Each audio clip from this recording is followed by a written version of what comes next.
ЭЭПтин натыйжалуулугу анын мүчөлөрүнүн ортосундагы дагы үчүнчү өлкөлөр менен дагы бирдей атаандаштык шарттарды түзүү жөндөмдүүлүгүнөн көз каранды деп баса белгиледи Кыргыз Республикасынын президенти Сооронбай Жээнбеков бүгүн 29 майда Казакстан Республикасынын Нур-Султан шаарында Жогорку Евразиялык экономикалык кеңештин кеңири курамдагы мааракелик жыйынында. Мамлекет башчысы жыйындын катышуучуларын Евразиялык интеграциянын 5 жылдык мааракеси менен коттуктап, биримдиктин толук кандуу иштешине салым кошуп жаткандарын баарына ыраазычылык билдирди. 5 жылдык мөөнөттү жыйынтыктап жатып, биз бүгүн бул адамдардын эмгегин адилеттүү баалашыбыз керек. Биз Евразиялык экономикалык биримдиктин өнүгүшүнө кошкон салым үчүн медали менен сыйлоо жөнүндө чечимге кол коебуз деп баса белгиледи Сооронбай Жээнбеков. Президент ЭЭПти түзүүдөгү Казакстандын туңгуч президенти Нурсултан Назарбаевдин өзгөчө ролун баса белгиледи. Евразия жөнүндө көптөгөн улуу адамдар кыялданган. Алгачкы жолу бул тууралуу 1921-жылы князь Николай Сергеевич Трубецкий билдирген. Кийин Лев Николаевич Гумилев этносторду жана ландшафттарды айкалыштыруу идеясын өнүктүргөн. Бирок Нурсултан Абишевич Назарбаев гана Трубецкий жана Гумилевдин кыялын ишке ашыра алды. 25 жыл мурда урматтуу Нурсултан Абишевич идеяны алып чыгып, Евразиялык интеграцияны түзүүнүн фундаментин түздү. 2014-жылы биздин акылман аксакал бир топ аракеттерди көрүп, Россиянын жана Белоруссиянын президенттери менен биргеликте Евразиялык экономикалык биримдикти түздү деп баса белгиледи Сооронбай Жээнбеков. Президент Армениянын жана Кыргызстандын ЭЭПке кошулушу биримдиктин чектерин кеңейтип, башка өлкөлөрдүн кызыгуусун арттырганын белгиледи. Мамлекет башчысы белгилегендей, глобалдык экономикалык чакырыктардын таасир этүүсүнө карабастан биримдиктин калыптануусу улантылууда. Бүгүн ЭЭП тез өнүгүү позициясында интеграциялык бирикме. Мына ушул өнүгүү тенденциясын сактоо маанилүү. Бул максатка жетүү үчүн биримдиктин артыкчылыктуу багыттарын алдыга жылдыруу зарыл. Президент багыттардын бир катары санариптик күн тартибин ишке ашырууну атады. Бизге айрым жыйынтыктар бар. Мындан ары дагы бизнес жана мамлекеттик тармактар үчүн жалпы санариптик процессти түзүү зарыл. Биз 2025-жылга чейин биримдиктин санариптик күн тартибин ишке ашыруу максатында мамлекет жана бизнестин биргеликте аракеттешүүсүн жактайбыз. Өнүгүүнүн бул багытынын алкагында мен үстүбүздөгү жылдын Кыргыз Республикасында региондорду өнүктүрүү жана өлкөнү санариптештирүү жылы деп жарыяладым деп айтты Сооронбай Жээнбеков. Мамлекет башчысы ошондой эле бирдиктүү эмгек ресурстарын түзүүнүн маанисин баса белгиледи. Пенсиялык камсыздоо жөнүндө макулдашууга кол коюу биримдиктин эмгекчилеринин тең укуктуулугуна жетишүүдө чоң кадам болоруна ишенем. Биримдиктин укуктук базасын жакшыртуу жолу менен эмгектенгендер үчүн жагымдуу шарттарды түзүү боюнча иштерди улантуу зарыл деп эсептейм деп баса белгиледи президент. Мамлекет башчысы дагы бир маанилүү багыт катары ЭЭПтин ички рыногунда тоскоолдуктарды жоюу маселесин атады. Биримдиктин натыйжалуулугу анын мүчөлөрүнүн ортосунда жана үчүнчү өлкөлөр менен дагы бирдей атаандаштык шарттарын түзүү жөндөмдүүлүгүнөн көз карандылыгын белгиледи. Бирок тоскоолдуктар жана чектөөлөрдүн саны өсүп жатканы байкалууда. Кыргыз Республикасы бул планда аларды жоюу боюнча системалуу иштердин болушун жактайт деп айтты президент.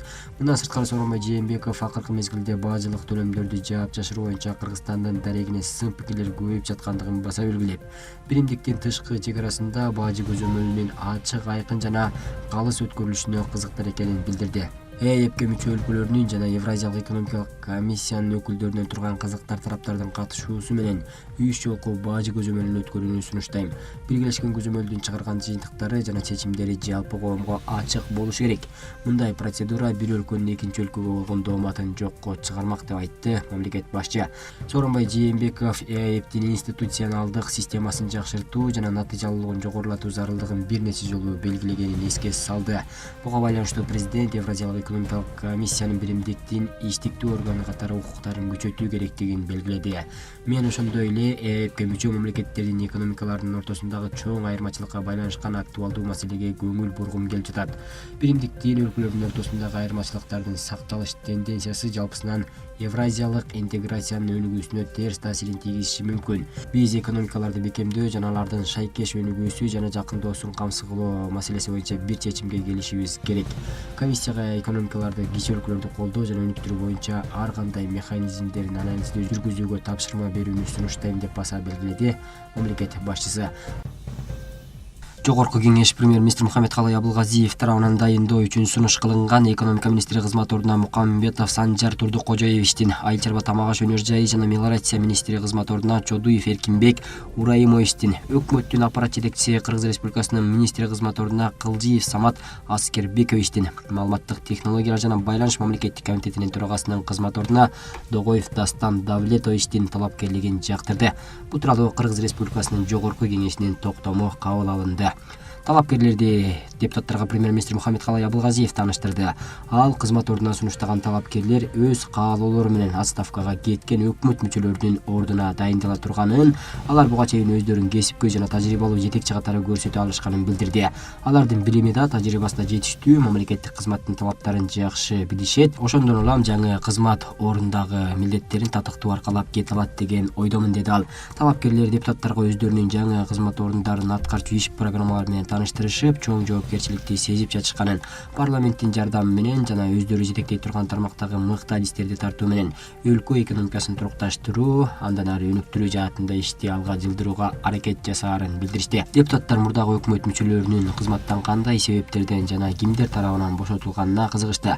Премьер-министр алар коомчулук тарабынан өз дарегине айтылган сын пикирлерден улам жоопкерчилигин сезүү менен кызматтан өз каалоолору боюнча кеткенин билдирди. Жогорку кеңештин төрагасы Дастанбек Жумабеков жалпы депутаттардын атынан талапкерлерди эл өкүлдөрүнүн ишенимине ээ болушу менен куттуктап, алардын өтө жоопкерчиликтүү ишинде ийгиликтерди каалады. Ал аткаруу бийлигинин иши мындан ары дагы парламенттин тыкыр көзөмөлүндө болоорун кошумчалады. Белгилей кетсек, Кыргыз Республикасынын өкмөтү жөнүндө мыйзамдын жоболоруна ылайык өкмөт мүчөсү парламентте ант бергенден кийин өзүнүн ыйгарым укуктарын расмий түрдө аткарууга киришет. Ош шаарында үйүңүзгө тынчтык аталышындагы долбоор ишин баштады. Америка менен Кыргызстандын ортосундагы мамилени чыңдоочу долбоор Нур телевидениясында ишке ашууда. Америка элин Кыргызстанда жашаган элдердин маданий мурастары, каада салты, үрп адаттары тууралуу кабардар кылуу максатында телепрограммалар тартылып даярдалат. Бул туурасында эл ичиндеги көөнөрбөс өнөр таланты тууралуу бүгүнкү пресс-конференцияда айтылды. Журналист Жылдыз Бекбаева тарабынан демилгеленген теледолбоор улуу мурас деп аталып, атайын АКШнын телеканалдары менен контент алмашуу максатында тартылып жатат. Нур пресс маалымат борборунда өткөн брифингде белгилүү болгондой, тасмалар алгач Нур телеканалында, андан соң англис тилине которулуп, долбоордун өнөктөшү Нью-Йорк шаарындагы Бронкс-Нет телеканалына сунушталат. Биз Кыргызстандагы элдердин маданий мурастарын жакшынакай кылып тартып беребиз, Америка элине сунуштайбыз. Америкалык телеканал бизге контент тартып берет да. Боюнча негизи биздин Кыргызстандын салтын, кыргыздардын салттарын жалпы башка өлкөдөгү адамдарга жайылтуу максатта болгон бул нерсечи. Анткени чет өлкөгө, европейский өлкөгө барганда Кыргызстан кайсы жерде жайгашканын, анын алардын салтын такыр билишпейт. Кыргызстанда Кадыр түнү 31 майдан 1 июнга караган түнү белгиленет. Бул тууралуу Кыргызстан мусулмандарынын дин башкармалыгынан билдиришти. Белгилүү болгондой, Кадыр түн Орозонун 26 күнүнүн 27 күнүнө караган түнү белгиленет. Бул түндө мечиттерде имамдар шарият, адеп, ахлак, Куран жана хадис маселелерин баян кылып окушат деп айтылат маалыматта. Түркия мыйзамсыз мигранттардын толкуну менен күрөшүү үчүн өлкө боюнча ири масштабтагы операция жүргүзүп, жүздөгөн мыйзамсыз мигранттарды камакка алды. Бул тууралуу Фарс агенттиги кабарлады. Маалыматка ылайык, Түркиянын миграциялык кызматы кечээ 28 майда бир күнүн ичинде эле өлкөгө мыйзамсыз кирген 1031 мигрант камакка алынганын кабарлады. Анадолу агенттиги маалымдагандай, 693 мыйзамсыз мигрант Түркиянын түндүк батышындагы Греция жана Болгариянын чек арасында жайгашкан Эдирне провинциясында Жардамерия күчтөрү тарабынан камакка алынды. Ошондой эле өлкөнүн түндүк батышындагы Кыркларери провинциясынан Ирактын 35 мигранты камакка алынды. Мындан тышкары Жандармерия күчтөрү Айдын, Балыкши жана Ван провинцияларында дагы операция жүргүзүп, бир нече мыйзамсыз мигранттарды камады. Түркия 2011 жылдан бери жана Сирияда жарандык согуш башталгандан бери качкындардын Европага жетүүсү үчүн негизги жолу болуп саналат. Бул өлкө менен Европа биримдиги качкындардын толкунун көзөмөлдөө үчүн 2016 жылы келишимге кол коюшкан.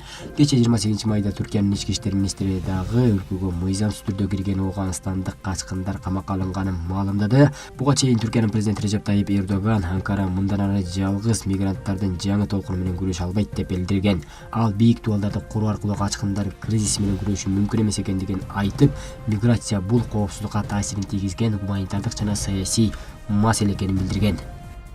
Көп көрсөткүчтөр боюнча кластердик сурамжылоо Кыргызстан 2018 глобалдык көп көрсөткүчтөр кластердик иликтөө программасынын алкагында Кыргыз Республикасынын улуттук статистика комитети тарабынан 2018 жылы түзүлгөн. Техникалык колдоо Бириккен Улуттар уюмунун Балдар фонду тарабынан, ЮНИСЕФтин, USAIDтин жана Бириккен Улуттар уюмунун жаатындагы ЮНФПА фондунун мамлекеттик каржылоосу жана финансылык колдоосу менен көрсөтүлгөн. Глобалдык кластердик иликтөө программасы ЮНИСЕФ тарабынан 1990 жылдары эл аралык деңгээлде салыштырылуучу балдардын жана аялдардын абалынын кеңири спектрдин көрсөткүчтөрү жөнүндө маалыматтарды жыйноодо, өлкөлөргө жардам көрсөтүү үчүн үй чарбаларын сурамжылоонун, көп көрсөткүчтөр боюнча кластердик иликтөөнүн сурамжылоолорунун негизинде көрсөткүчтөр өлкө саясаттарында, программаларында жана өнүктүрүүнүн улуттук пландарында пайдалануу үчүн, ошондой эле туруктуу өнүктүрүүнүн максатына жетишүүдө прогресске жана эл аралык деңгээлде макулдашылган башка милдеттерге байкоо жүргүзүү болгон. Бул баяндаманын максаты кластердик иликтөө 2018 жылдын отчету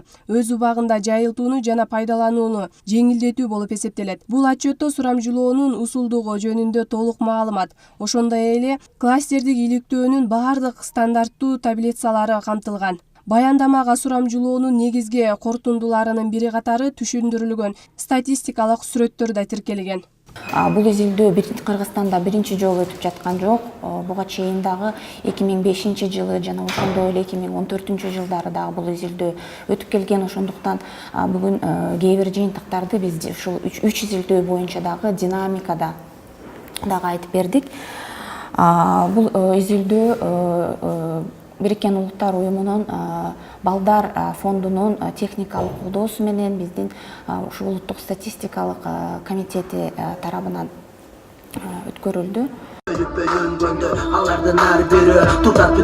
Өлкөнүн куралдуу күчтөрүнүн 27 жылдыгына арналган салтанат шаардын Борбордук аянтында өттү. Иш-чарага Ош гарнизонунун аскерлери катышып, атайын багыттагы жоокерлер согуш өнөрлөрүн көргөзүштү. Ошондой эле артиллериялык оор курал-жарактар көрсөтүлүп, алардан ок чыгаруу, душмандын ээлеген позициясын майыптаруу боюнча маалыматтар айтылды. Убактылуу жана кызматкерлери, жашыл беректин ээлери 1992 жыл 29 июнь бул күнү эгемен өлкөнүн куралдуу күчтөрүнүн түптөөнүн башаты болуп калган. Куралдуу күчтөрдүн башкы штабы, куралдуу күчтөрдү жана башка аскердик түзүмдөрдү даярдоо, өнүктүрүү, мобилдүү жайылтуу жана колдонууну тикелей жетектейт. Аймактык коргонууну уюштурат. Аймактардагы куралдуу күчтөрдүн техникасы, жоокерлердин күчүрмөн даярдыгы бүгүн шаардыктардын назарында болду. Баткен жергесине кол салган душмандарга сырттан карап тура албастан. Салтанат Ош улуттук драма театрында уланып, куралдуу күчтөрдүн бүгүнкү күндөгү абалы тууралуу кеңири айтылды. Эгемендиктин алгачкы жылдарында өлкөгө армиянын кереги жок деген мазмунда дагы сөздөр айтылган. Бирок 1999-2000 жылдардагы Баткен окуясынан кийин жогорку бийлик өкүлдөрү мындай саясаттын туура эмес экенин мойнуна алгандыгын, куралдуу күчтөрдүн катарын толуктап, көп жыл кызмат өтөгөндөрү баса белгилешет. 27 жылдын ичинде Кыргыз армиясы чындыгында эбегейсиз зор, татаал, ошол эле мезгилде мындай сыймыктуу жолду басып өттү. Себеп дегенде биз бөлүнгөндөн баштап Кыргыз Республикасына жайгашкан аскер бөлүктөрүн Кыргызстандын юрисдикциясына алгандан баштап 4-5 жыл бизде камсыздоо боюнча суроолор аябай көп болду. Жоокерлердин тамак ашы жетпей калган маалдар болуп атты. Жоокерлердин кийген кийимдери жетпей калган маалдар болуп атты. Ошол катаал мезгилден жакшы басып өттүк. 27 жыл аралыгында куралдуу күчтөрдүн жакшыргандыгын айткан Ош шаарынын мэри 2-борбор калаада спорттук мелдештерди өткөрүү үчүн 100 000 сом акча бөлүп бере тургандыгын убадалады. Биздин ушу куралдуу күчтөрүндө дагы бир топ ошол жылдарга салыштырмалуу жакшы шарттар түзүлө башталды. Армиянын материалдык техникалык базасы бир топ жакшы жолго коюла баштады. Кудай буюрса, мамлекетибизде тынччылык болуп, стабилдүүлүк болуп тура турган болсо, мына сиздерге дагы жакшы шарттар түзүлөт. Социалдык жактан жакшы шарттар түзүлүп атат. Куралдуу күчтөрдүн катарында атайын багыттагы бригаданын ишмердигин өзгөчө белгилеп кетүүгө болот. Жоокерлердин көпчүлүгү дал ушул бөлүктө кызмат өтөөнү каалашат. 25 жылдан ашуун эмгек тажрыйбасы бар Урматбек Бейшиев бул тармакта патриоттук тухта өскөн. Жоокерлердин күчүрмөн даярдыгы тынымсыз жүрөт деп белгилейт. Күчтүү армиябыз болсо биздин мамлекетибиз да күчтүү болот. Күчтүү жоокерибиз болсо биздин армиябыз да күчтүү армия болот. Ошондуктан бардык жоокерлерге дагы, аны күтүп аткан энелерге дагы бардыгына чын ден соолук каалайм, узун өмүр каалайм. Элибизде ар дайым тынччылык болсун. Бизди куралдуу күчтөрүндө биз ушинтип төргө ар дайым талаа машыгууларында жана өзүбүздүн чеберчиликтерибизди көрсөтүп, келерки муунга дагы биз үлгү катары кызмат кылганга биз ар дайым даярбыз. Өзүн милициянын генерал-майорумун деп кыялданган 6 жашар жеткинчек Бейшембек Эсеев 3 жылдан бери тартип сакчысынын образында жашап келет. Бүгүн атайын формасын кийип майрамга келген. Бейшембек тартип сакчылары өткөргөн иш-чараларды калтырбай катышып келет. Чыгарышылай мен майрамга чакырышты, мен кийимдеримди кийип даяндайдым, туйдум. Анан болсом келдим, жолдойду күчтөр үйлөрдү көрдүм.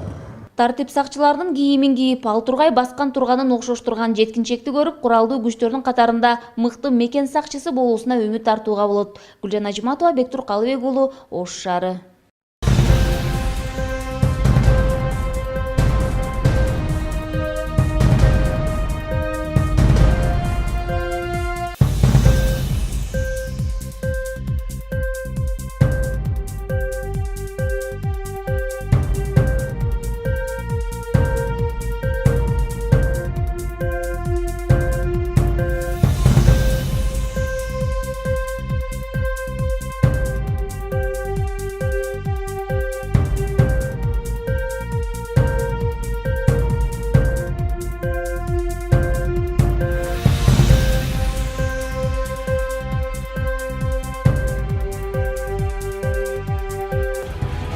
Багайбанк.